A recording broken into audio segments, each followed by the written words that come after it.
mu daal di jël koo xamante ni c'est un potentiel personne boo xamante ni les Sénégalais ils commencent à adapter son discours on dirait dafa ñu dagg tànkam quoi. D'abord yaa ngi comparer. on perd notre temps à mettre en balance deux personnes yoo xam ni kii tonne lay peser kii di gën waa libre lay peser tey soir kii lay fu mu toj lu mu def on aurait appelé même que c'était un monteur et un caméraman. Aujourd'hui, oui. On est en campagne électorale, Ousmane parle à son peuple. Oui. Ousmane ne parlait pas à Tahirou Sarr. Mais il a fait allusion à certains propos de Tahirou Sarr. Il y a une nuance. Je les répète encore une fois. Ki nga bëgg waxal dama naan la yow Daouda. su ma ñëwul wax yow Daouda. man la yow mii janoog man tey wax ak man. nga xam ne yow laay waxal. mais su may wax ak keneen. naan ka ma doon defal émission démb de wax na ni waxuma ak yow damay def allusion ci loo waxoon.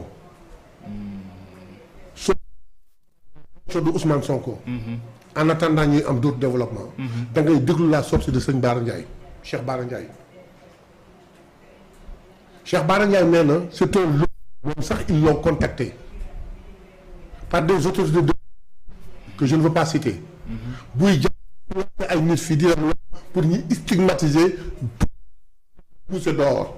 Pourquoi? Parce que cette communauté-là vivant au Sénégal est contre le pouvoir de ce pays.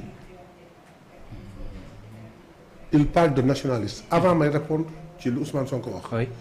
Les Français qui pillent, les Européens qui pillent nos poissons. Les Français qui pillent nos ressources naturelles. ah les entreprises étrangères yi envoyé Sénégal yàq suñu économie demul. loolu yëpp waxoo ko tu es nationaliste amoon lay wax lu dul une communauté ngay jël di stigmatiser laissons Tahirou Sarr de côté. Oui. Ousmane Sonko est là il trouve l'opportun. Il trouve très opportun. Ousmane Sonko du wax te wax jotul. du wax te xamul li muy wax. du wax te ñi muy waxal soxlawu na li muy wax à tel moment il a trouvé le moment opportun. Excuse-moi. Et dans un temps très court. Dans le discours, ça ne prend pas 5 minutes. Oui. Il parlait à ses partisans qui croient totalement en lui. Il leur demande de faire une distinction entre deux mots.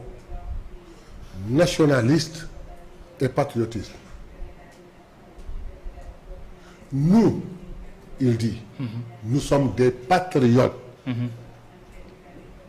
mu firi ko ci olof ni ñun suñu idéologie mooy suñu bopp ma la gënal du bañ naa la suñu bopp d'abord. Oui. Ensuite on s'ouvre. Nous sommes des panafricains. Tahirou. Il ne sait pas que le Sénégal appartient à la CEDEAO. Oui, il le sait bien sûr. Il ne sait pas que le Sénégal appartient à l'UEMOA. Oui. Hein? Il ne sait pas que le Sénégal appartient à l'UA, l'unité africaine.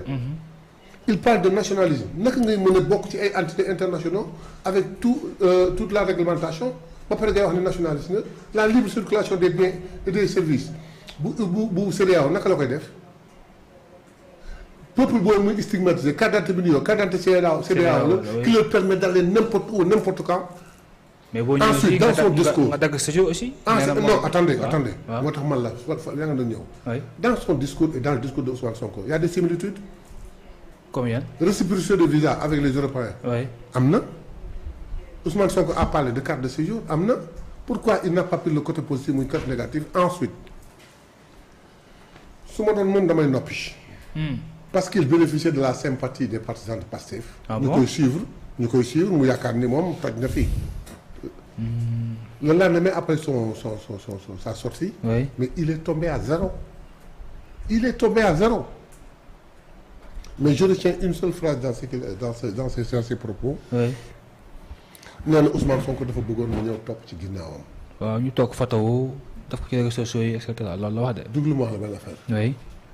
On parlait d'une personne très importante dans le pays tout de suite. Tout de suite ñu ngi tuddee Boubacar Camara. Oui. Tout de suite ñu ngi tuddee Déthié Fall. Oui. Abdourahmane Diouf. Oui. Pour ne citer Mimi Touré.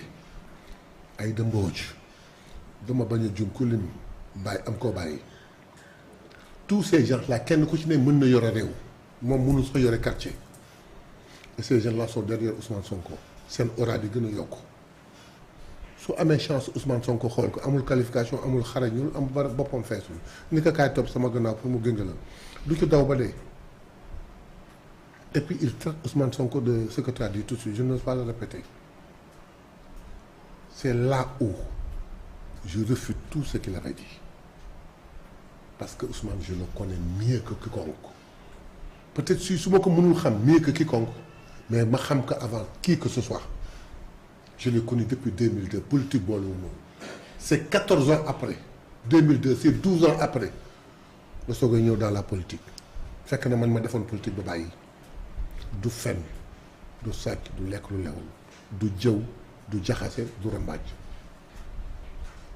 donc Tahirou il a joué perdu loolu laa amoon lu ma ci ok mi ngi noonu mbokk yi bi yéen ngi doon topp yéen a ngi seen émission tey janoo bi ak doyen Mayebe di coordonnateur national Maggi Pastef mu nekk ci liste nationale bi ci li nga xamante ne moom mooy élection législative yi ginnaaw ba bu ñu amee ndam lu yaatu partout ci réew mi yaakaar naa ne nag yoon la ñu def débriefing un peu ci li nga xamante ne moom mooy élection yu ñu génn mais doyen dama la jëloon juste une semaine avant élection législative yi nga ne muy vous au sein de Maggi Pastef bi nga xamante ne yaa leen jiite yéen a ngi bëgg 100 députés yéen rek 100 députés. Actuellement nag maa ngi gis 132 mooy le jour de la marche là. waaw le jour de la marche waaw 132 députés actuellement moom ngeen amagum 100 députés yooyu xam ne Maggi Pastef ñoo ko fas yéene joxe anamu foo leen ko toll wala juste que loolu moo de campagne la woon rek. 100 députés yi peut-être que àgg na ci mais àgg nañu au maximum xam nga fu ñu ko tegoon. tu m'as posé la question ndeysaan kii ni ma mais doyen. mais doyen yéen Maggi Pastef boo leen waxee nii. loolu laa waxoon de vous avez 100 députés. mais doyen foo leen ko teg. loolu laa waxoon de. wax la ko c'est très simple. waaw Maggi Pastef. kilifa bu góor bu ne. am na benn. waaw ñaar ñett wala ñeent soxna.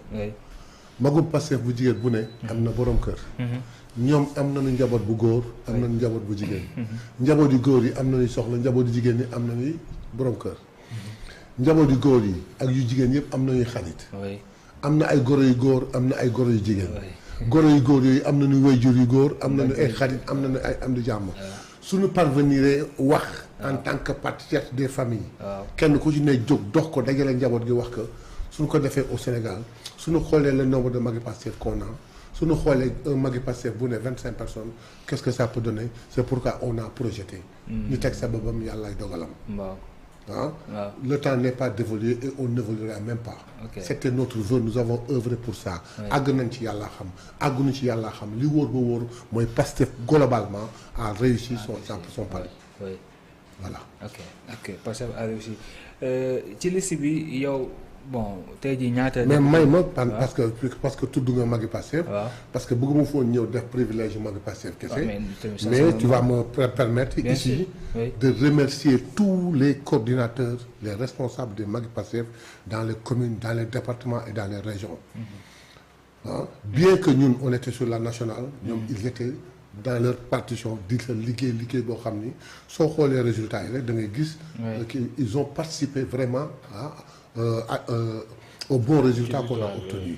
Donc c'est l'occasion de les remercier encore une fois et surtout de les féliciter. Ok donc qu'est-ce qui explique taux bu faible bi nga xamante ni ci la ñu gis keroog par rapport ak li xewoon ci élection présidentielle yi on dirait que bi pas il y avait pas toute une foule bu gën dem def son devoir civil.